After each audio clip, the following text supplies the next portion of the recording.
What's happening, friends? Welcome back to another Q&A session. All right, this is session number 8 and I'm really excited, and I really want to first thank all my subscribers, thank all the new riders who are really supporting me for my channel. Sorry for my Q&A session to be delayed because the session won't be here.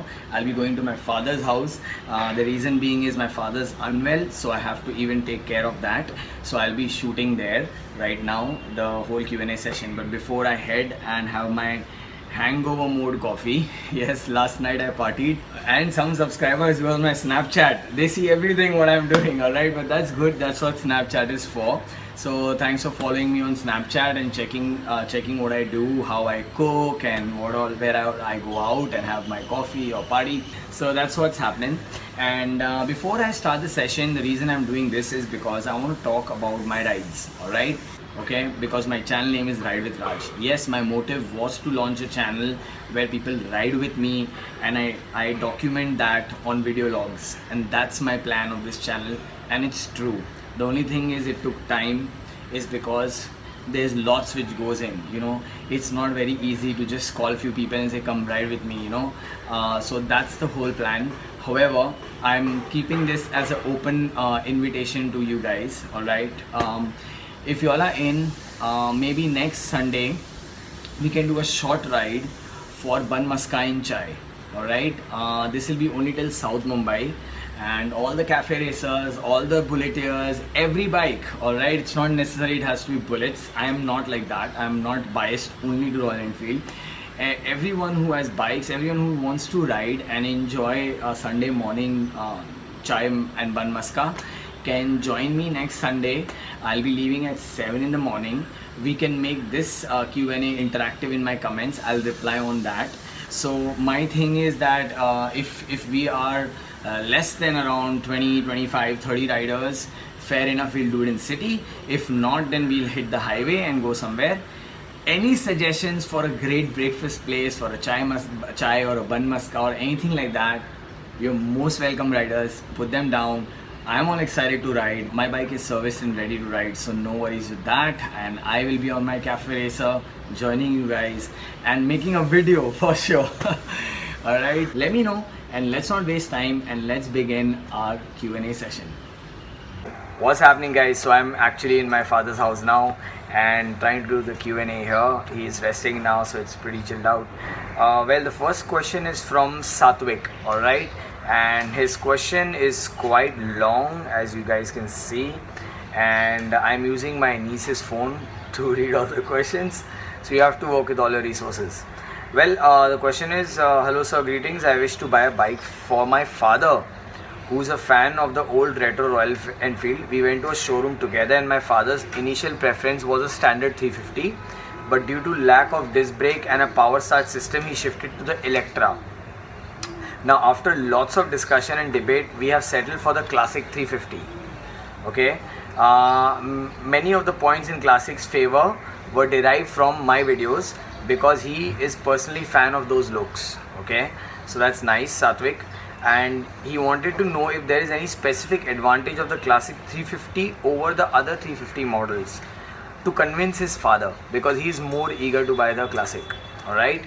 And my father is a daily commuter and has his workplace around 12 to 15 kilometers from home, which means daily usage of roughly 40 kilometers, which is pretty decent. Can you suggest any special maintenance tip for the regular rider and for proper fuel economy? Also, I wish to know whether the bike will suit him for occasional rides as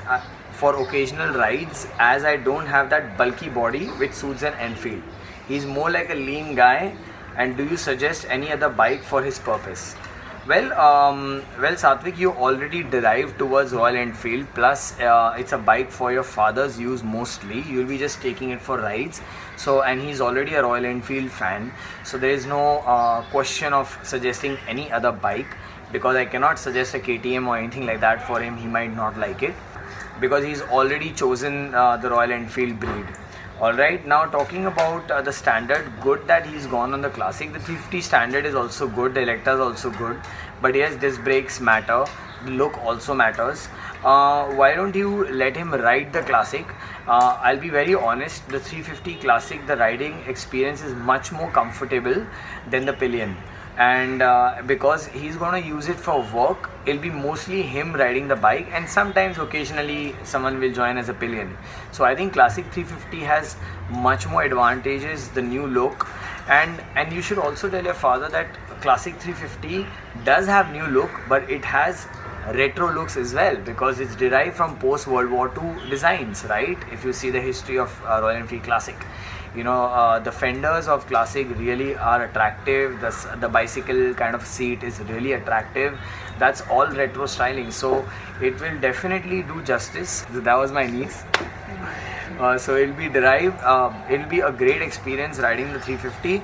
So please tell your father to take a long ride on the 350 Classic and see the difference, and he will definitely realize the difference in it. Alright, the next question is from Arkayan Mishra. Arkayan Mishra says, thanks for these great tips regarding kickstarting his RECGT. He has a Continental 2 and finding neutral. Now he can easily do it. Thanks. I hope my tip helped you. He is slowly graduating from Yamaha FZS to RECGT. By the way, I had a Yamaha FZ16, the basic version, and I was very happy with it. It's a really nice bike for city commuting. In fact, I did even rides on it. So it was pretty fast, pretty quick, and pretty swift. So I like that. And well, his question is that he's riding very hard and pretty good. He's enjoying every time of it, which is nice. Now he wants to jazz up the ride, and he's thinking of painting the front shocks to golden, similar to the front disc. And he says, will it affect his warranty? And I know looks are purely subjective, but your opinion do matters a lot. Thank you so much. I was also thinking to install a crash guard.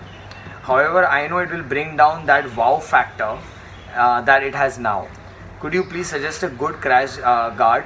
Thanks in advance for taking so much effort to answer my queries. Sure, man. I'll just advise you about the front forks. Yes, you can paint them golden. They look pretty dope.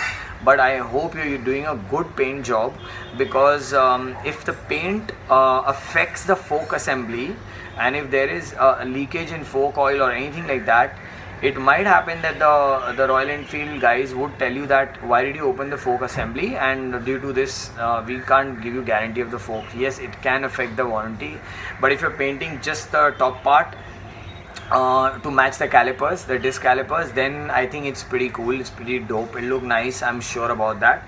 And when you're talking about the crash guards, what I don't like the butterfly on a Continental GT. It really takes the wow factor off. But what you can do is the single bar is my favorite crash guard. That's what used to be also there on RD350 Yamaha. So you can get one of those. You can get a black matte one, so it actually kind of camouflages with your tire colors and everything, and you can get that one for sure. Alright, so very good question by Rahul Sudat Kamble. Alright, he says that he saw my video, the comparison between the 350 and the 500. It was more of a rider perspective, so it's not actually a technical comparison, because we cannot compare a 350 to a 500, but I just did a little clarification for all the riders. Yeah, and it says that he has booked the 350cc silver, and his future wife really likes that color. He's confused in buying that because sometimes he likes to cruise at 120 kilometers per hour. That's a good speed on a bullet. Okay, and he says because his future wife really likes the color and doesn't want him to go on a 500cc, because more power means more risk and more danger, and that's why he's saying, is it worth waiting to buy that bike? Plus the RE people are telling him to wait for 50 days. Is it worth, or should he change it to something else? Also, he wants to know that can he resell this bike later on and buy a Thunderbird for a more cruise kind of feeling, you know? Well, Rahul, very good questions, very practical questions. This happens in all our lives where family is concerned. They always want you to go on a lower cc bike, so the risk is less. But let me just tell you that 500 and 350cc, it's not that you'll crash faster on a 500cc than a 350cc. It's not a very big difference. Yes, if it would be a 100cc bike and straight you're buying a Ninja 1000, then your family could be concerned, because 1000 is fast and 100cc is city commuter. kind of a bike, right? So on that question, it's completely your choice. If you are a kind of a guy who cruise at 120, 350 would give you a little vibration at 120 for sure, and 500 would give you lesser vibrations at 120 kilometers per hour. Otherwise 350 is a beautiful bike as well. Regarding your question to resell this bike, yes, Bullets have a great resale. That's why they're very known. They're iron horses. They have a great demand of selling these bikes. So it's not that you'll get a very a flop price for it. And yes, you can cover up that cost and buy a brand new Thunderbird. But I feel, Rahul, that once you have this classic 350, I don't think so you're gonna sell it. Alright, at least for next 2-3 years, you'll keep it, you'll ride it hard. And maybe in future you might sell it, but I'm sure you will not sell it for a while. Alright, the next question is from KSS, doesn't have a full name, and he says, can you suggest which seat is best for RE350? Also, please let me know which exhaust is best for the same. I thought he's talking about classic 350. Well, the stock seat is amazing. It's very, very comfortable for the rider. The pillion seat, however, is not that great. You can really change that unless your pillion is not riding long rides with you.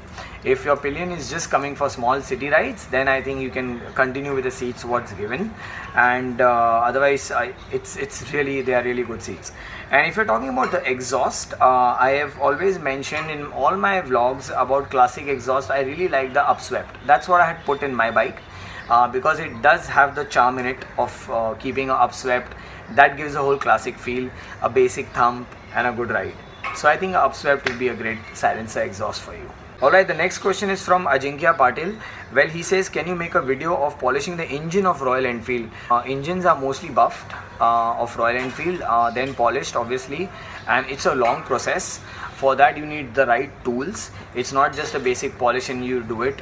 Some people do it with foil paper, use a bit, alright, that's kind of a cream, but that blackens the engine, and then you need a buff machine. So I would do that when I'm buffing my engine, or if I find someone doing that, then I'll capture the whole process of it, because I've buffed my engine once and it's pretty cool, it's pretty nice, and I really recommend that at least once in 1 year or 1.5 years to buff your engine. Alright, the next question from Bulleter Chandan. He says he's buying a Bullet. When can he change the exhaust, for how many kilometers? Well, Bulleter Chandan, you can check my previous videos. I mentioned when to change it. I've also mentioned in a lot of comments, so check that out, bro. You might find my answer there. Alright, next question is from Aniket Borkar, and he says that, hi Raj, again I have a query about engine oil. Please help me in this, because whenever he sees the oil level, it changes. It always shown at minimum level, but when he starts the engine, it reaches at its max. Okay, so my question is, what is my oil level? Is it really minimum or it's maximum? Well, Aniket, it's very simple. When you put the bike on the stand, the oil settles down, alright, and the measurement gauge, which is near your transmission cap, alright, always takes the measurement when the bike actually starts, alright. So it's better to always start your engine, put it on the main stand, wait for a while, let the engine oil level fluctuate. Once it's on the proper line, which you can see there, and it's actually there or above that, it's safe. If it's below the line, you need to add up a new oil, and you can do that on your own as well. Okay. Well, I have a question from Abhay Rotela. Alright, hi Abhay, welcome to my channel, and he says that he likes my Q&A sessions and they're very helpful. Thank you so much. And he has just booked a classic 350 ash color, but he has a little doubt, because the dealer actually told him that there is some problem in that color, and it could create some issues. So is that true? Well, one of my friend has an ash color and it's nearly a year old now. There is nothing wrong with the color yet, but yes, it is chalkish. Yes, and you have to maintain it well. Obviously, if you gonna park it anywhere else and not take care of it, it will chip off. So maybe the ash white has different components of paint, due to which it is easier to chip off, but it doesn't mean that it's a bad color and it will fade off comparing to other bikes, but you need to take care of that. So this is what I have heard from other people, so I hope this is the right answer for you. Well, next question is from Nishant, and he says, hi Raj Bhaiya, how are you? Your videos are amazing, thanks a lot. And he says his question is that his right palm, whenever he rides a CL350 more than 50 kilometers, gets numb. Okay, should he consult a doctor or do something about it? As I'm also a fitness advisor, what you can do is you can buy a stress ball. You get that in the market to keep squeezing your right palm for blood circulation. This is very helpful. You can keep it in your backpack. Whenever you feel a little numbness, you can do that. What's happening is there is not much circulation happening on your right hand. Secondly, it's also the position how you keep your hand on the motorcycle handle. So if it's too much kept like this, you have a lot of pressure on your wrist, due to which it'll get numb. I advise keep moving your arm around and loosening your arm whenever you're doing these rides. Loosen your grip. Try to change the position of your wrist every time you're using the handlebar, and I think it'll be fine. If it's a drastic problem, then you should consult a doctor.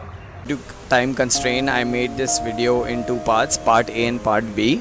So please stay tuned for the part B, which will be uploaded tomorrow, and tomorrow being a Sunday, I hope you guys bear with me, and sorry for the inconvenience. So stay tuned. Thank you.